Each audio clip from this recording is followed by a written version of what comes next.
So I've got a little bit of a spicy topic that I want to get into, but I think that it's really interesting. This video, this series of clips that I'm about to play for you, it struck a chord with me because I think this conversation, even though it is inherently divisive, I think it's important. I think it's worthwhile to explore because of everything that's at stake in this election. So Noam Chomsky, someone who I respect, he's to the left of Joe Biden, obviously, and to the left of Bernie Sanders even. He appeared on a podcast with hosts that I am a huge fan of, Brianna Joy Gray and Virgil Texas. They have a new podcast called The Bad Faith Podcast, and they interviewed Noam Chomsky, and they basically challenged him to explain why he believes it's so important for the left to vote for Joe Biden. You know, even if that may yield a short-term benefit, that's undeniable because, of course, we have to defeat Donald Trump. In the long term, are we actually doing more harm than good? Because by falling in line every single election, are we basically telling the Democrats, no matter what you do, no matter how shitty you become, you're always going to have our votes? So this is what Brianna Joy Gray asked Noam Chomsky. And, let's listen to his answer. What are the long-term consequences of everybody on the broad left, Democrats, liberals, everyone, saying that under any circumstances, we will vote for a Democratic candidate as long as they are incrementally better than the Republican candidate? Does that way of thinking contribute to the rightward shift of the Democratic Party over years? And what mechanism will ever stop that shift if we're not willing to ever, under any circumstances, leverage our votes? What you're saying, if you think it through, is we should help Trump win because maybe in the long run, that'll affect the Democratic Party. That's a terrible choice. Helping Trump win, as you're proposing, would mean 4 more years of destruction of the environment, getting possibly to tipping points, which would be irreversible, certainly making any effort to deal with it very difficult. It would mean stacking the judiciary with young, ultra-right lawyers, top to bottom, so that nothing would be possibly done for a generation, and I can go on and on. I don't think that's a wise choice, just on the hope that maybe sometime in the long term, the Democratic Party will pay attention to the fact that you're part of the 50% of non-voters. I take the multi-generational threat very seriously.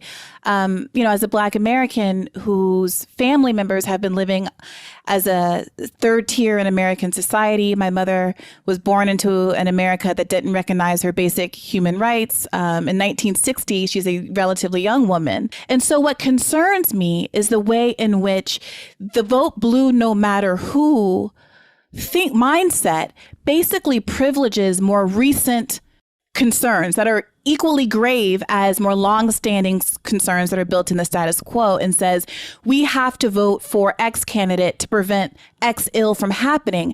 At the same time, those who have suffered under the status quo never seem to get an opportunity to have their issues heard.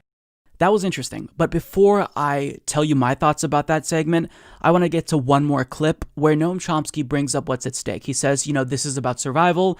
And then Brianna Joy Gray brings up the fact that, people already are going to die, regardless of the outcome of this election. People, their situation will not be improved, which is why they feel disinclined from voting. Listen to what Noam Chomsky says. Now we have a simple question. Do you want your grandchildren to survive? I think the people you're talking to say, yes, I want my grandchildren to survive. So many people's grandchildren are already not surviving. Yes, that's the issue. You want to ensure that they'll live underwater or have a chance to survive. So many people aren't thinking about living underwater because they're incarcerated or they're unhomed. Then as an activist, your goal is to get them to think about it, because that is what is at stake. Okay, so there's one more clip that I'm going to get to with Virgil Texas asking Noam Chomsky about capitalism. But before we talk about that, I want to discuss the 2 clips that we just watched, because I think that it's really important that Brianna Joy Gray pressed Noam Chomsky, because he has talked about the importance of, voting for Joe Biden. But here I think her pressuring him to really explain himself further made him be more clear in a way that actually resonated with me further. So basically, the way that he talks about voting for Joe Biden, you can tell that he's not trying to gaslight you, right? He's discussing the uncertainty of his strategy and the left strategy, who don't intend on voting for Joe Biden, which matters to me because when I hear people trying to make the case for Joe Biden, they instinctively, knowing that the left is very, policy driven, say, look, just look at Joe Biden's platform. You may think he sounds like a neoliberal and he's been a neoliberal, but his platform is super progressive. But that's not persuasive because we all know that politicians don't pay attention to their platform. In fact, I'd argue that Joe Biden probably doesn't even know what's on his platform. So that's not persuasive to me. So if you're going to make the case for Joe Biden in a way where you're not invoking Donald Trump and you're trying to sell us on Joe Biden specifically, that to me seems inherently disingenuous and it just doesn't land. But what Noam Chomsky says here, that actually does resonate with me because he's talking about the inherent uncertainty of his strategy and our strategy, which is important because none of us are infallible. We are all trying to do the best that we can. We are in good faith making a decision to vote that will ultimately lead to a better society. But neither Chomsky or Brianna Joy Gray are guaranteed that society based on how they vote. The entire situation is up in the air, right? So when it comes to voting for Joe Biden, if you vote third party, Noam Chomsky says, if you do that, maybe in the long run it'll affect the Democratic Party. But he says, I don't think that's a wise choice just on the hope that sometime in the long term, the Democratic Party will pay attention to the fact that you're part of the 50% of non-voters. Now, here's why that is appealing to me and basically pointing to the flaws in my own strategy. Because if you look back to my videos in 2016, I was on board with voting third party. I was enthusiastically supporting Jill Stein. But by voting for Jill Stein to send a message to the Democratic Party, there's no guarantee that that is going to actually yield the results that we want. We're basically hoping that if we make a big enough stink, Democrats are going to listen to us. But within that 4 years between voting for Jill Stein and this election, we have learned definitively that Democrats do not give a shit about what the left wants. Joe Biden is our nominee. If the left had a big enough say, Bernie Sanders would be the nominee right now. But on top of that, Noam Chomsky is also tacitly admitting that his strategy in and of itself isn't going to guarantee a victory as well, right? Because this is about survival. He goes on to say, do you want your grandchildren to have a chance to survive? And inherent in that language is not an assumption that we will guarantee ourselves a specific future if we vote for Joe Biden, just that there's a chance. There's already going to be a lot of people that die, regardless of the outcome of this election. But can we reduce harm to the extent where it's worthwhile to vote for Joe Biden? And, his conclusion ultimately is yes. So when you kind of accept that the future itself is grim, regardless of the outcome, I think it makes it a little bit more easier to make your decision. And it's why I ultimately have begrudgingly decided to vote for Joe Biden. Because I've kind of accepted the grim reality that, one, the Democratic Party genuinely is uninterested in what the left wants. And no matter who we vote for, that's not going to influence their policies because at the end of the day, their donors will dictate what they want. That's number one. Number two, if we accept that the outcome is neoliberalism no matter what. If Joe Biden wins, we get neoliberalism. If Donald Trump wins, we get neoliberalism. Once we accept that grim reality, then we try to determine what factors do we actually have influence over. And the real decision is, do we want fascism or not? Because we're getting neoliberalism. We're getting neoliberalism regardless whether we like it or not. So do we want neoliberalism or neoliberalism plus fascism? And what Chomsky said that really resonated with me was the fact that there are so many people not voting, 100 million people sitting out this election. And if 100 million non-voters aren't making a big enough or sending a big enough message to the Democratic Party to get them to change, a fraction of leftists voting third party isn't going to be enough to get them to pay attention. They just don't care. They don't care. So the reason why all of this has led to me voting for Joe Biden, not because of this video, but beforehand, is because I want to try to do what I can to control the situation. If we're in free fall, if there's going to be damage done no matter what, if there's going to be deaths no matter what, I'm going to try to take actions to minimize the deaths and destruction. At least with Joe Biden, we can expect him to handle COVID-19 better than Donald Trump. Not saying that I would agree with his handling of it 100%, but I know for sure he would do a better job than Donald Trump. Even if his actions were no different, if he just stopped spreading misinformation, that alone would save lives. So that's one reason why I think that, this gives us a chance at survival, as Noam Chomsky puts it. Furthermore, even if Joe Biden is terrible, even if we replace Joe Biden with Mitt Romney, the difference between Trump and other Republicans is that Trump is very explicit in his attacks on democracy. And Republicans already got away with stealing the election from Democrats in 2000. So if Trump actually does what his lawyers are gearing up to do and try to get a Republican legislature to appoint their own electors to the Electoral College to overturn the will of voters in a particular state if it's close, then democracy is functionally dead at that point. Because if they can get away with it in this election, they're going to do it in the future. Because Republicans know they can't win if people actually make their voices heard, which is why they're always suppressing the vote. But if they see that literally stealing an election is how they can win, then in the future we won't have a chance to elect someone who's progressive. It's not an option. Ignore the fact that Democrats aren't going to listen to us, but we won't even have a chance to make our voices heard and be disappointed.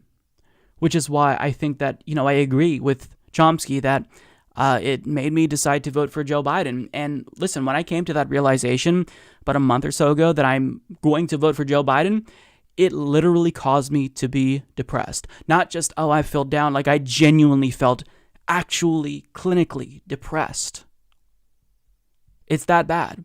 Because upon acknowledging that I will be doing this, voting for Joe Biden, basically betraying what I feel is my own principles, I'm accepting this grim reality that it doesn't matter who we elect, we're getting more neoliberalism. But this is basically me trying to stop fascism. Now, I get people will say, but Mike, you live in a blue state, so it really doesn't matter. But after everything that's taken place with the wildfires and all of the division in Portland with Donald Trump, the Proud Boys, and, anti-fascist protesters, with everyone being this polarized and more galvanized than ever, I just don't want to risk it.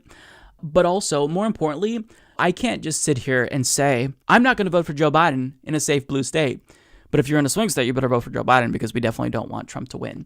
Like, somebody pointed this out to me in my personal life who I trust, who watches the show, and said, Mike, you have to understand why that's kind of a fucked up thing to say, because you're basically saying, look, I don't ever have to vote for Joe Biden. I could be perfectly principled and feel great because I never have to vote for Joe Biden because I live in a blue state. But I have this expectation that people in swing states vote for Joe Biden so we can ultimately defeat Donald Trump. So, you're expecting other people to do what they don't want to do while you can just comfortably in your safe state say, I didn't vote for Joe Biden. I didn't bring on any of this. But that is kind of a shitty thing to do, especially given how large my platform is. Because back in 2016, my platform was small. Like, I was an up and coming YouTuber with like 50,000 subscribers, I think, in 2016.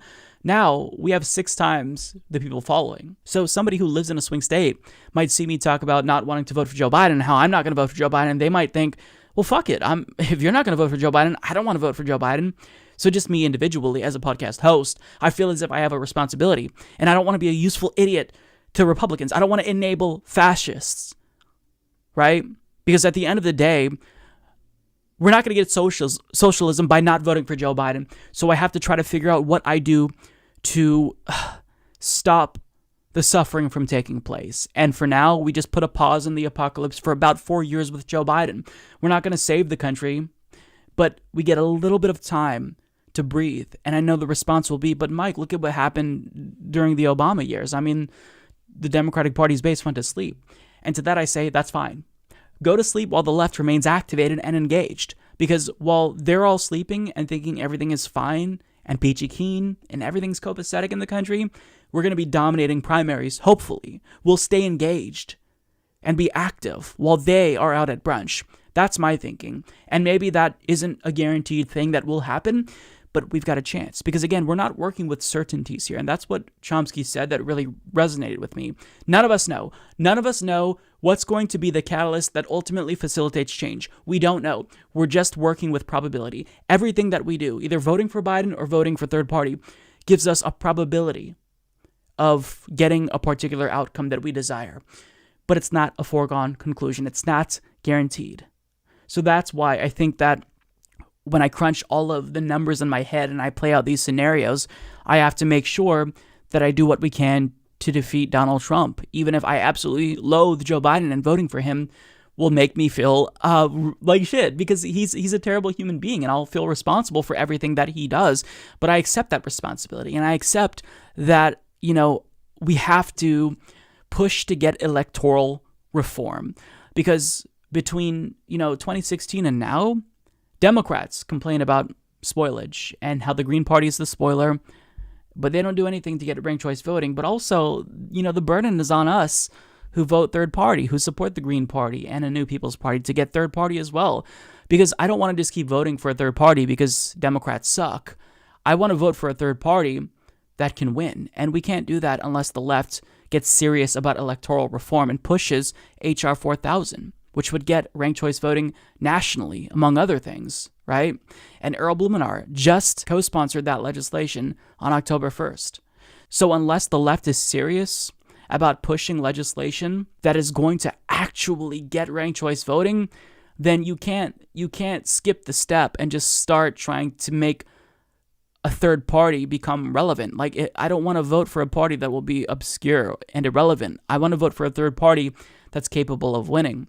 And so we have to come up with a plan and be introspective about whether or not what we did in 2016 worked. And I don't think, people who voted for Jill Stein, myself included, are responsible for Trump's victory, because we are lucky enough to have two spoilers, one on each side, with the Libertarian Party, who gets more of a vote. So I wouldn't vote shame anyone and say you're a piece of shit if you don't vote for Joe Biden. But for me, because I have a large platform and I feel a responsibility to not enable the Republican Party, because I feel as if, I don't want to take a chance. Even if I think Oregon's going to go blue, I'm not going to risk it, because Trump is a fascist and he's literally trying to consolidate his power. I feel compelled to vote for Joe Biden, even if I hate him. I feel like we can't allow our dissatisfaction with the Democratic Party to enable fascism. And look, it is correct that the situation will continue to get worse. If Joe Biden doesn't actually address the factors that led to Donald Trump in the first place and actually pay attention to the material conditions in the country that leads to widespread dissatisfaction and radicalization, both on the left and the right, with the right now lurching towards fascism, then, things will get worse. But what voting for Joe Biden does, in my opinion, it doesn't give me a chance to pressure him to move left, even though, of course, we'll attempt that, but I'm not holding my breath. I don't think Joe Biden is going to listen to anything that the left says because he doesn't give a shit. I'm not under that, delusion.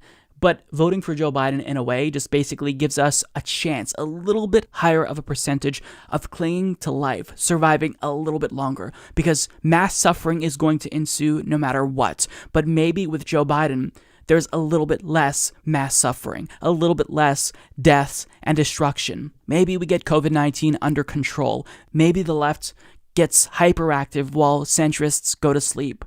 Maybe. It's not a foregone conclusion, it's not a guarantee, but it's a big enough maybe that makes me feel as if that's what we have to do, at least until the left comes together in some way to really push for electoral reform. Because again, I want a third party. I don't want just a third party. I want 5 or 6 parties. But I don't want to just vote for a party that will never win. And the left talks more about wanting a new party than getting electoral reform, which is necessary for a third party. So until the left actually starts really pushing for ranked choice voting and does to H.R. 4000 what they did to H.R. 676, which was the Medicare for All bill, and get everyone in Congress who's a Democrat to co-sponsor it, basically, then, voting for a third party isn't going to be enough, especially if we're just saying, I'm voting because I want these policies reflected in law, because Democrats don't care. They're not listening to us. So that's my conclusion. And, ultimately people may disagree with it, but at the end of the day, that's my choice. And it's just what I think will be the best decision given the shitty set of circumstances. It's not a desirable outcome, but no outcome is desirable at this point. So I'm just voting for a chance at maybe turning things around, even if that chance may not necessarily be very likely. It's a big enough chance, because any chance is worthwhile given how bad things have gotten. Okay, now moving on to the last clip. We spent a lot of time on that. Virgil Texas asks about capitalism, and participating within the capitalist system, it kind of enables it in a way. Noam Chomsky had a really good answer for this, and I'll tell you why I agree with him. If these capitalist institutions result in recurring ecological crises and existential ones as they do, then isn't the real fight against those institutions instead of a reform that maybe gets us over the hump in 30 years, if it were possible to lobby those in power through activism, some kind of brokering, those who are beholden to the profit motive, even if it destroys the environment? We have maybe a decade or two to deal with the environmental crisis. Is there the remotest chance that within a decade or two we'll overthrow capitalism? It's not even a dream, okay? So the point that you're raising is basically irrelevant. Of course, let's work to try to overthrow capitalism. It's not going to happen like that. There's a lot of work involved. Meanwhile, we have an imminent question. Are we going to preserve the possibility for organized human society to survive? Are we going to preserve the possibility for us to work to overthrow capitalist institutions? Or are we going to say, it's hopeless, let's quit? I prefer the first. What Chomsky says here, he's being realistic and he's accepting the grim situation, the reality, right? We have like a decade or two to act on climate change and literally save the planet from us all going extinct. We're not going to have enough time to overthrow capitalism, abolish capitalism, and then take on climate change. That's just not realistic. And we talked about this over the weekend. If you watched my interview with Liam O'Meara, there's no single bill in Congress that is going to get rid of capitalism in one fell swoop. We just have to keep pushing towards more publicly funded policies and away from privatization, right? It's like a neoliberal cult where we see everything in society become commodified, including elections, healthcare, even Supreme Court appointments now. They rule not on what the Constitution wants, but based on the interests of big business, because the Supreme Court, they're just a bunch of ideologues. So, we're not going to get rid of capitalism quick enough to stop climate catastrophe. So what we have to do in the meanwhile is fight to, as Chomsky puts it, preserve the possibility of organized human society and preserve the possibility to work to overthrow capitalism, because we're not working with, guarantees. We're operating here with a lot of uncertainty. And by getting Donald Trump out and voting for Joe Biden, that at least preserves the possibility that we have a chance to maybe elect someone who's better than Biden down the line, or have a chance to survive. And again, that's not because I think that Joe Biden is going to be a savior. It's because Donald Trump is going to do so much harm, even if Joe Biden will also do harm and grant more permits to frackers. It's going to be less harm than, Donald Trump. And I get that this is the lesser of two evils argument. And theoretically, if you keep voting for the lesser of two evils, you can expect them to get worse and worse. But I think that if you don't vote for the lesser of two evils, then we learned after 2016, they'll still get more and more evil. And the situation overall will just get worse and worse. But we all told ourselves that if we stop voting for the lesser of two evils, then maybe the evils won't be so bad. But that didn't bear out. We couldn't get the Greens to 5%. Only one state has ranked choice voting, and the left is deeply unorganized right now. We have a lot of people battling each other. We're at odds. We have people who are saying we can only reform the Democratic Party, and other people saying we have to pursue a third party. But I feel frustrated because nobody is doing what it takes to get that third party viable. And meanwhile, while we're all bickering about all of this, the fascists are getting more and more popular. So I feel like we're backed into a corner and we've run out of options. So look, I'm not going to voter shame anyone. I think that Your vote is ultimately your choice, and I'm not going to persuade you, but I do feel as if because I have a large platform, it is incumbent on me to be responsible in using my platform and to be open and honest. I have to be open and honest. I'm going to vote for Joe Biden, and it feels really terrible admitting this. But I feel like there's not really anything else that's going to change the situation. I want a third party. I want socialism. I want Medicare for all. But letting the fascists win is not going to be conducive to getting the things that I want implemented.